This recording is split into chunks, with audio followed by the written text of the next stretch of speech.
যুবক ভাইরা আমার, আমরা কেউ অহংকার করব না, অহংকার করব না। অহংকার খুবই খারাপ। ইবলিস সারা জীবন ইবাদত করেছেন, কিন্তু একটা অপরাধের কারণে তার জীবনের সমস্ত আমল ধ্বংস হয়ে গিয়েছে। সে আমলটা হলো অহংকার। যেই বান্দা অহংকার করবে, আল্লাহ তাআলা তার সমস্ত নিয়ামত ছিনায় নেবেন। আল্লাহ পাক রব্বুল আলামিন ওই বান্দাকে ধ্বংস করে দিবেন। অহংকার করলে এমন ক্ষতি হওয়ার কারণ কি?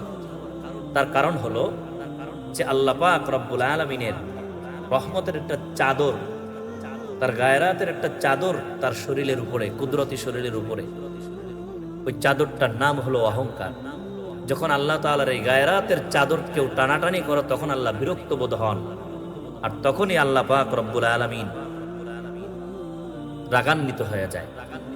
আর সেই রাগান্বিত হওয়ার কারণে মানুষ ধ্বংসে পরিণত হয়। এই জন্য আমরা কেউ অহংকার করব না।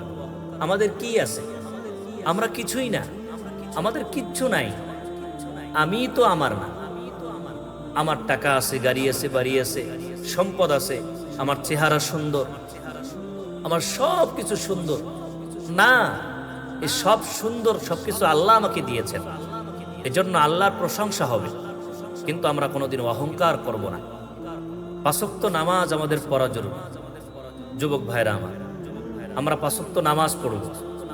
নামাজ মানুষের মন ভালো রাখে, নামাজ মানুষের শরীরের অবস্থা ভালো রাখে, নামাজ মানুষকে পরিবর্তন করে। নামাজটা যদি নামাজের মতো হয়, ৫ ওয়াক্ত নামাজ যদি খুজুর সাথে আমি পড়তে পারি, আল্লাহ পাক রব্বুল আলামিনের কাছে যদি নামাজটা গ্রহণযোগ্য হয়ে যায়, এই নামাজ একদিন আমাকে পরিবর্তনের জায়গায় নিয়ে যাবেন। এজন্য আমরা ৫ ওয়াক্ত নামাজ ঠিকঠাকভাবে আদায় করার চেষ্টা করব। তার সাথে সাথে আমরা নফল নামাজ পারলে সময় সুযোগ করে আমরা পড়ব ইনশাআল্লাহ।